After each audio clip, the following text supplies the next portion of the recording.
and sexcapades!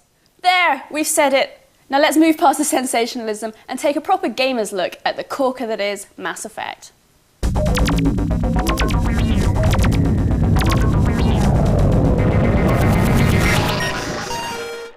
Now there has been a recent trend towards the merging of RPG and FPS, with both genres sort of borrowing heavily from each other to flesh out their games.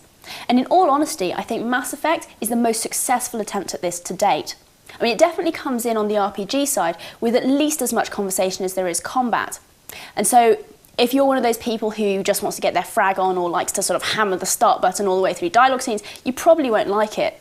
But for RPGers, or for those who like a variety of genres, this is definitely a good game to pick up.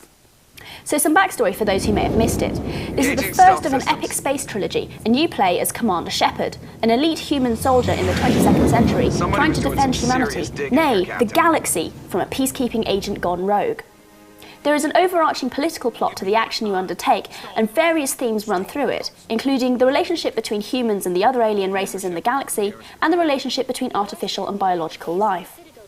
Now the plot, and indeed much of the design, are not going to win any prizes for originality. It's a glorious mix of Star Wars, B5, Farscape, Halo and many others, but it wears these influences on its sleeve, with little homages such as the Star Trek Federation-style logo and the plasma sword-shaped space station. And while not groundbreaking in its themes, it does what it does very, very well.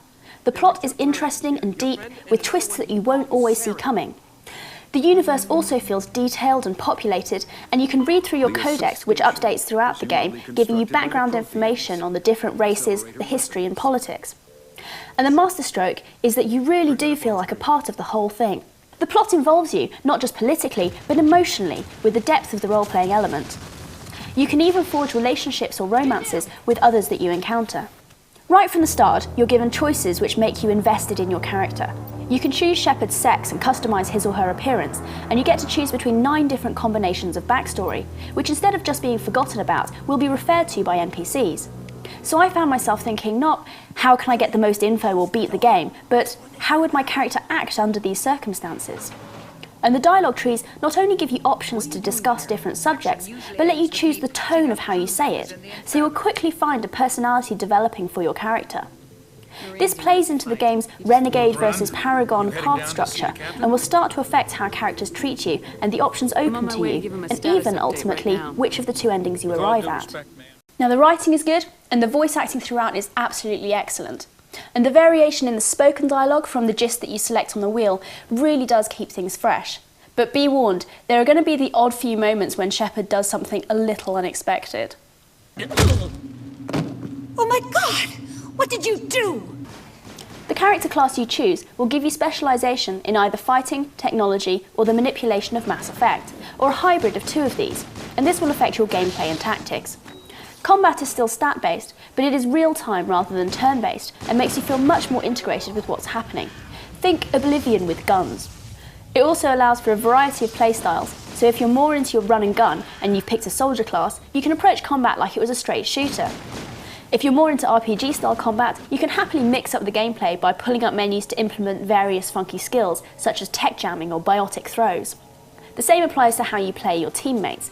You can either rely on the AI, or you can micromanage them, controlling what weapons and skills they use, and some of their movement.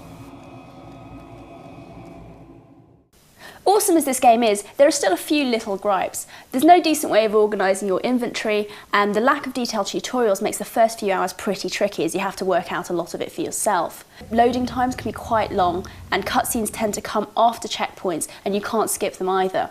Also, the AI, while it's generally reliable, sometimes goes through little dumb moments where they'll just run into bullets and stuff.